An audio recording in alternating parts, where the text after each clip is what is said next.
நம்ம எல்லாருக்குமே வீடு வாங்கி இடம் வாங்கி கட்டணும்னு ரொம்ப ஆசை இருக்கும். அப்படி வீடு கட்டினாக்கா அதில் வந்து சாமி ரூமும் கட்டாயமாக வச்சு கட்டணும் சின்னதாக. நம்மளுக்கெல்லாம் ரூம் வைக்கிற மாதிரி சாமிக்கும் வைக்கணும்.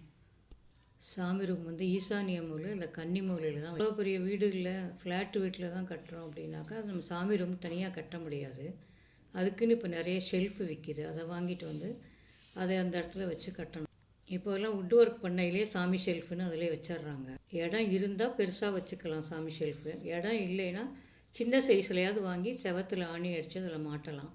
இப்போல்லாம் சிலர் கிச்சன்லேயே இருக்க ஷெல்ஃப்லேயே ஒரு ஷெல்ஃபில் வச்சிட்றாங்க. சாமி ரூமில் முக்கியமாக இருக்க வேண்டிய பொருள்லாம் மஞ்சள், குங்குமம், சந்தனம், தண்ணி, விளக்கு, திரி, ஊதுபத்தி, சாம்பிராணி, தசாங்கம், இந்த மாதிரி இதெல்லாம் கண்டிப்பாக. விளக்குலே பல வகையான விளக்கு இருக்குது. குருவாயூர் விளக்கு, நந்தா விளக்கு, காமாட்சி விளக்கு, குத்து விளக்கு, குபேர விளக்கு, வராகி விளக்கு, பஞ்சகவிய விளக்கு, அகல் விளக்கு, பாவை விளக்குன்னு நிறைய விளக்கு இருக்குது.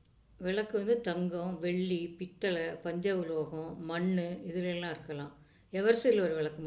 திரி பஞ்சு திரி போட்டு விளக்க ஏற்றலாம். அது ரொம்ப விசேஷம். இல்லை நூல் திரி, வெள்ளை நூல் திரி போடலாம். சிலர் வந்து பரிகாரத்துக்காக மஞ்சள், சிகப்பு, பச்சை, தாமரத்தண்டு, வாழைத்தண்டு, வெள்ளருக்கு வேறு இதிலெல்லாம் திரி போட்டு ஏற்றுறாங்க. பூஜை அறை சுத்தமாக இருக்கணும், நல்ல வாசமாக இருக்கணும், பூ வைக்கணும், அப்புறம் ஊதுபத்தி, சாம்பிராணிலாம் ஏற்றி தீபம் காமிக்கணும். விளக்கு, பூஜை சாமான்லாம் செவ்வாய், வெள்ளி இல்லாமல் திங்கக்கிழமை, வியாழக்கிழமை அந்த மாதிரி நல்லா சுத்தம் பண்ணி பொட்டெல்லாம் வச்சு வைக்கணும். முகூர்த்தத்தில் விளக்கேற்றினா ரொம்ப நல்லது. காலையில் 4:30 to 6 இல்லை சாயந்தரம் 6லேருந்து ஒரு 6:30க்குள்ளே விளக்கேற்றி சாமிக்கிட்ட வைக்கிற தண்ணியில் வந்து கொஞ்சமாக பச்சை கற்பூரம், 2 கிராம்பு, ஏலக்காய், துளசி இதெல்லாம் போட்டு வச்சாக்கா ரொம்ப வாசமாக இருக்கும். நாம் எல்லா வேலையும் சாப்பிட்ற மாதிரி சாமிக்கும் ஏதாவது நைவேத்தியம் வைக்கணும். ரொம்ப பெருசாக வைக்காட்டியும் காலையில் நம்ம பால் காய்ச்சினாலும் அந்த பாலில் கொஞ்சம் எடுத்து சீனி போட்டு வைக்கலாம். அப்படி இல்லைன்னா கல்கண்டு, பேரிச்சம்பழம், முந்திரி இந்த மாதிரி இதெல்லாம் கொஞ்சம் வைக்கலாம் சாமிக்கிட்ட. அப்பப்போ அதை எடுத்துக்கலாம். பூஜை ரூமில் ஒரு செம்பில் தண்ணி வச்சோன்னாக்கா அது வந்து எதிர்மறை ஆற்றலெல்லாம் எடுத்துகிட்டு நல்ல பாசிட்டிவ் எனர்ஜி கொடுக்கும். சாமி கும்பிடும்போது நைவேத்தியம் பண்ணி தீப தூபம் காட்டி சாமி பாட்டெல்லாம் நமக்கு தெரிஞ்சதெல்லாம் ஸ்கந்த சஷ்டி கவசம் அந்த மாதிரி தெரிஞ்சதெல்லாம் சொல்லலாம். அப்படி நம்மளுக்கு சொல்ல வரல அப்படின்னா டேப்பு போட்டு விட்டுட்டு வீட்டில் அந்த பாட்டு சத்தம் கேட்குற மாதிரி வச்சு மணி அடித்து பூஜை பண்ணணும். மணி அடித்தாதான் வீட்டில் உள்ள துர்சக்தியெல்லாம் வெளியே போகும், நல்ல ஆற்றல் உள்ளே வரும்.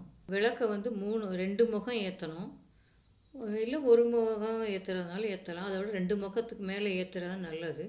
ஏதாவது விசேஷமாக இருந்தால் 5 முகமும் ஏற்றலாம். அதுக்கு வந்து பஞ்சுத்திரி தான் ரொம்ப நல்லது. நல்லெண்ணெய் அப்படி இல்லை நெய் இல்லை விளக்கெண்ணெய் இல்லைன்னா இப்போ அந்த விளக்குக்கு ஊற்றுற எண்ணெய் விற்கிது கூட்டு எண்ணெய்ன்னு, அதை வாங்கி ஊற்றலாம். ஒரு தடவை யூஸ் பண்ண எண்ணெயை மறுபடியும் யூஸ் பண்ணக்கூடாது. 2 நாளில் அந்த எண்ணெயை எடுத்துட்டு வேறு எண்ணெய் ஊற்றணும். திரியும் மாற்றணும். இல்லைன்னா விளக்கு பச்சையாக போயிடும். அப்புறம் அந்த மாதிரி பச்சை இருந்துச்சுன்னா அது வந்து மகாலட்சுமி தங்க மாட்டா. அந்த மாதிரி வீட்டில் சங்கு இருந்தால் அதுலேயும் தண்ணி வைக்கலாம். ஏன்னா மகாலட்சுமியோட அமுதம் கடையில் சங்கும் கூடவே வந்ததால் சங்கில் வந்து ஓங்கார ஒலி இருந்துக்கிட்டே இருக்கும். அது நம்ம அந்த வீட்டுக்குள்ளேயே அந்த சத்தம் கேட்டால் ரொம்ப நல்லது. ஸோ சங்கு இருந்தால் அதுலேயும் கொஞ்சம் தண்ணி ஊற்றி அதை வைக்கலாம். இதான் ஒரு கண்ணாடி வைங்க. கண்ணாடியில் வந்து நம்ம குலதெய்வம் வந்து அதில் இருக்குது, முன்னோர்களும் இருக்காங்கன்னு சொல்லுவாங்க. ஆனால் நம்ம அதில் முகம் பார்க்கக்கூடாது. நம்ம குலதெய்வத்தை நினச்சி ஒரு அகல் ஏற்றலாம். குபேர தீபம் வந்து தினம் நெய் ஊற்றி ஏற்றணும், அப்போ தான் நல்லது. அதுக்கு பச்சைத்திரி தான் போடுவாங்க. சாமிக்கு போடுற பூவை வந்து காய விடக்கூடாது. காஞ்சிட்டா உடனே எடுத்துடணும். எடுத்து அது ஒரு கவரில் போட்டு வச்சிடணும். அதே மாதிரி விளக்குக்கு போடுற திரியவும் தூக்கி எறியாமல் அந்த இதிலே போட்டு வைக்கணும். எலுமிச்சம்பழம் கோயிலெலாம் வாங்கிட்டு வரீங்கன்னு வைங்க, காஞ்சி போச்சுன்னா அதையும் தூக்கி போடாமல் அந்த கவரில் வச்சுட்டு ஒரு வாரம் 10 நாளைக்கு ஒரு தடவை மொத்தமாக கட்டி எங்கேயாவது மிதிப்படாத இடத்துல போடணும். இல்லை எங்கேயாவது நீர்நிலை ஆறு குளம் பக்கத்தில் இருந்தால் அதில் கொண்டே போட்டுடலாம். கிராமங்கள்லாம் சின்ன வீடாக இருக்கும். முந்தியெல்லாம் அப்படி தான் பண்ணுவாங்க. ஒரு பலகை மட்டும் அடித்து அதில் வந்து எல்லாம் 5 சாமி மட்டும் இருக்க மாதிரி, பெருமாள், லக்ஷ்மி, சரஸ்வதி, பிள்ளையார், சுப்பிரமணியர் இருக்க மாதிரி ஒரே ஃபோட்டோவை வச்சு ஒரு விளக்கு வைப்பாங்க. விசேஷ டைமில் மட்டும் கீழே ஏற்றி வைப்பாங்க.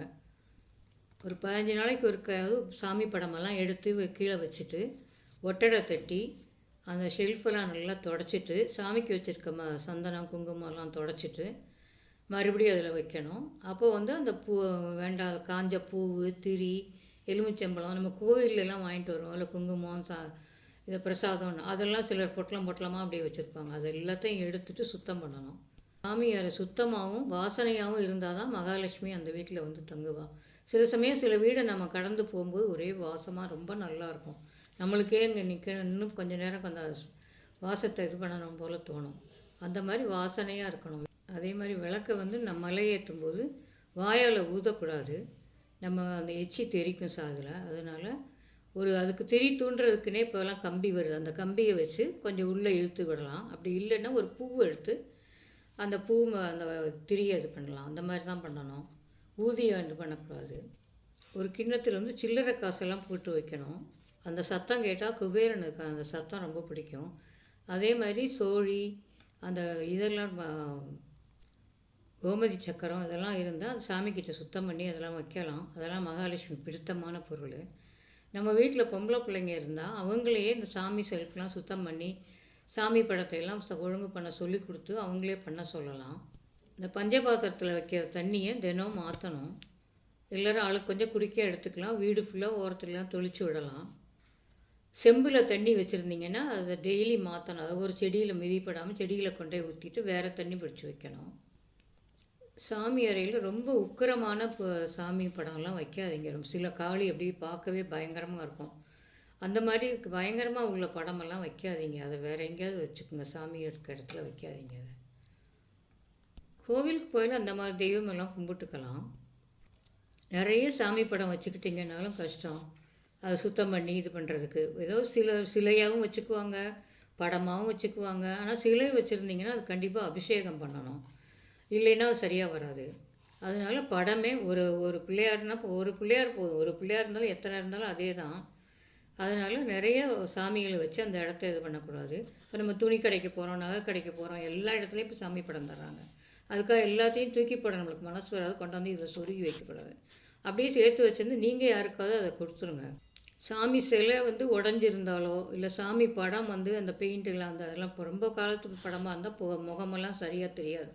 அந்த மாதிரி இருந்தால் அதெல்லாம் வச்சு கும்பிடக்கூடாது. அதெல்லாம் ஒரு நீர்நிலையில் கொண்டே விட்டுடுங்க. அதேமாதிரி விளக்கு ஏற்றினா திரி பூரா எரிஞ்சு அந்த கருகிற வாசம் வர வரைக்கும் விடாதீங்க. கொஞ்சம் எண்ணெய் தீர்ந்து திரி எரியுதுன்னா அப்போவே பூவை வச்சு நல்லா வச்சுருங்க. ஏன்னா அந்த கருகிற வாசம் இருக்கக்கூடாது. அந்த மாதிரி கெட்ட வாசமெல்லாம் இருந்தால் லக்ஷ்மி இருக்க மாட்டான் வீட்டில். அதனால லக்ஷ்மிக்கு பிடிச்ச மாதிரி நல்ல குங்கிலியம் இந்த மாதிரி நல்ல வாசமுள்ள பொருட்களை வச்சு எப்போவும் வீடு பூஜை அறை வாசமாக இருக்க மாதிரி வச்சுக்கணும். காலையிலேயும் சாயந்தரம் 2 நேரம் விளக்கேற்றி சாமி கும்பிடுங்க. அப்போ தான் மகாலட்சுமி வந்து இருந்து நம்ம வீட்டில் நம்மளுக்கு எல்லா சௌகரியமும் கொடுத்து நம்மளை நல்லா